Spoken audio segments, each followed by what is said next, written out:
Hello friends, welcome to our channel MBA Finance Wala. Friends, in this video we are going to discuss some of the interesting ways by which we can save our hard-earned money in a very intelligent and smart manner. So, first of the way is like doing proper liability management and selection. Liabilities are of two types, good liabilities and bad liabilities. So here we should focus on the good liabilities and stay away from the bad liabilities as much as possible. So good liabilities are types of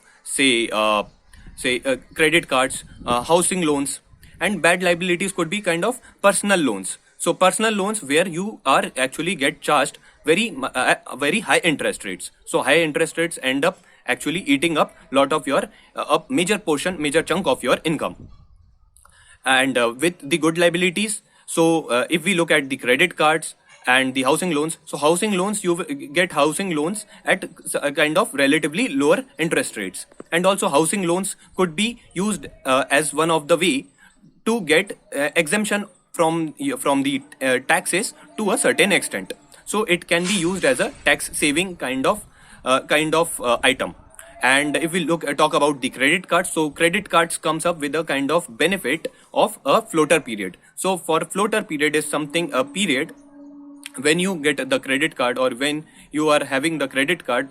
So there is a floater period, like the period during which you will be charged no interest if you spend certain limit, and if you spend your money wisely, and you also pay back the money within that within that floating period. So you will be charged no additional interest, and apart from this you will also get some of the reward points. So this is the one benefit of having the good liabilities, and this actually also improves your credit worthiness.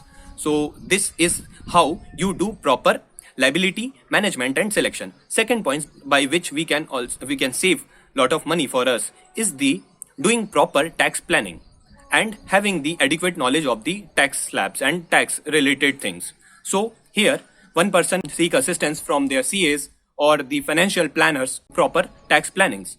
So person should abstain from doing excessive tax planning. So excessive tax planning is like trying to save taxes from everywhere. So it actually amounts to the kind of tax evasion activities which sometimes come under the scanner of the income tax department, and this is like very bad for us.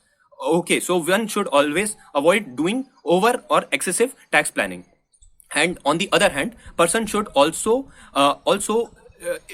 does not lack the adequate amount of tax related schemes, tax labs, and all the information regarding those things. So it is important that one needs to strike balance between the two. One needs to have the adequate amount of tax knowledge, and one should do a kind of balanced tax planning for them.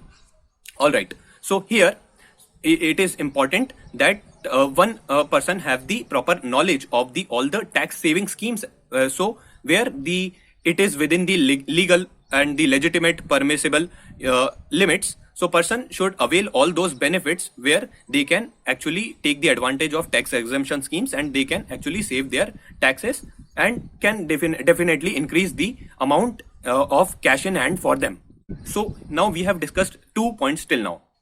Let's try to understand the third point. Third method by which person can save their money is that person should reward themselves for the completion of any productive task or assignment. So here any productive task or assignment is something like, probably you have taken up the resolution to go to gym regularly.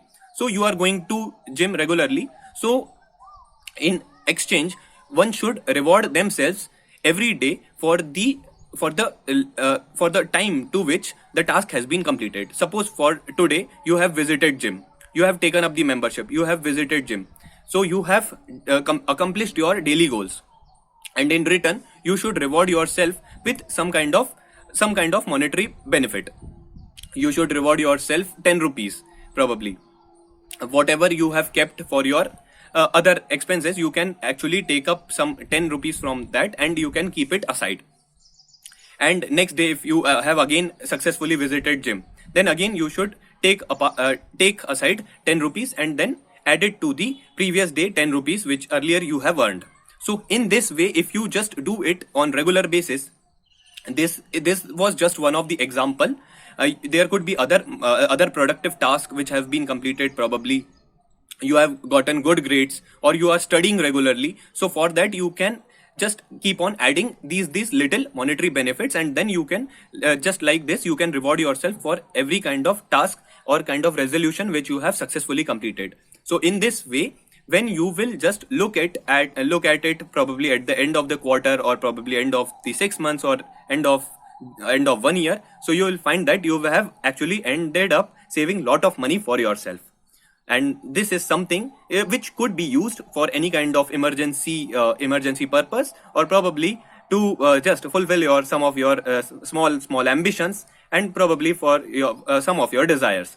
So this is one of the this is a very interesting manner in which you can save your money.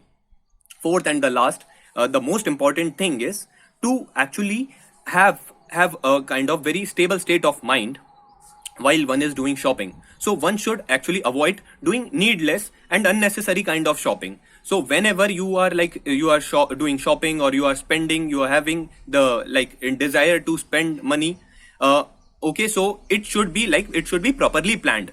There should not be any kind of unplanned expenditure. What happens generally that we actually visit malls, and we don't have any kind of prior plan ready for us.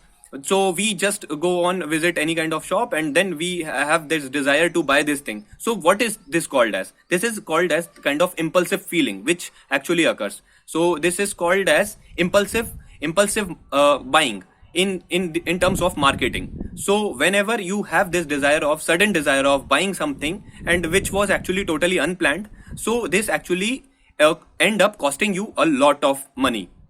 So one should actually have a kind of very stable state of mind, and one should actually plan all these things in advance, that what they actually want to buy, and then accordingly they should visit, and they should plan their shoppings according to it, and spend in a very wise manner. So if we do these four things, then I am pretty sure that one can actually save lot of their money, lot of their hard-earned money, and can actually channelize them for their future growth and benefits. So for today's video, this was all the things that we have covered. Stay tuned with us with MBA Finance Wala.